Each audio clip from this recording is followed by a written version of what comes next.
শিলচৰত অবাধে চলিছে বনজ সম্পদৰ লুণ্ঠন। শিলচৰ সদৰ ফৰেষ্ট ৰেঞ্জৰ অধীনত থকা বিভিন্ন অঞ্চলত বালি মাফিয়াই চলাইছে অবৈধ খনন। বৰাক নৈৰ পাৰ খান্দি ট্ৰাকে ট্ৰাকে সৰবৰাহ কৰা হৈছে বালি। শিলচৰ সদৰ ৰেঞ্জৰ মাছিপুৰ, সোণাবাৰী ঘাট, বাঘপুৰ আদি বিভিন্ন অঞ্চলত বালি মাফিয়াই চলাইছে খনন কাৰ্য। অবৈধ খননৰ ফলত বৰাক নৈৰ প্ৰতি তীব্ৰ ভাবুকিৰ সৃষ্টি কৰিছে। কেৱল বালিয়েই নহয়, ৰেঞ্জখনৰ বিভিন্ন স্থানত পাহাৰ কাটিও তহিলং কৰিছে বনদস্যুৱে।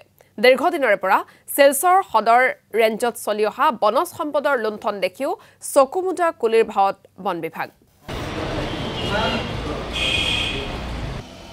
যে বালিৰ সিন্ডিকেট যেনেকৈ ষ্টাৰ্ট হৈছে, এই আমাৰ বিশেষকৈ শিলচৰ ৰেঞ্জৰ আণ্ডাৰত সোণাবাৰী ঘাট, তাৰপিছত বাঘপুৰ, ৰাণীপেৰী, এইবোৰ অঞ্চলত যেনেকৈ অবৈধ কোনো ধৰণৰ কোৱাৰীৰ কোনো নাই, কোনো মানুহৰ নামত কোৱাৰীৰ কোনো চেংচন নাই, কোনো ধৰণৰ ফৰেষ্টৰ ৰয়েলিটিটো কৰা নাই। কিন্তু ইয়াতে এটা ডিপাৰ্টমেণ্ট আৰু কিছুমান মাফিয়াবিলাক, বালি মাফিয়াবিলাকে মিলি আৰু চৰকাৰৰ কিছু পাতি নেতাৰ জৰিয়তে এদেৰ সিন্ডিকেট চলাই আছে। এই সিন্ডিকেটটোত এইটো ৰাইজৰ কাৰণে এইটো যেতিয়া বৰ্ষাৰ টাইম আহে, তেতিয়া মানুহবোৰৰ এই অবৈধভাৱে যেনেকৈ জেচিবি দি খনন কৰি আছে, এইটো মেনুৱেলি কৰিব লাগে। কিন্তু জেচিবি দি কৰাৰ কাৰণে প্ৰত্যেক বছৰ আমি দেখো 2-4টা গড় নদীৰ তলত সোমাই যায়, ৰাইজৰ বহুত ক্ষতি হয়। এবাৰো আমি যেনেকৈ সিহঁতে চলাই আছে, এনেকৈ যে যদি বালি খনন কৰি থাকে, তেতিয়াহ'লে যিকোনো ধৰণৰ দুৰ্ঘটনা হ'ব পাৰে বৰ্ষাৰ মৌচুমত।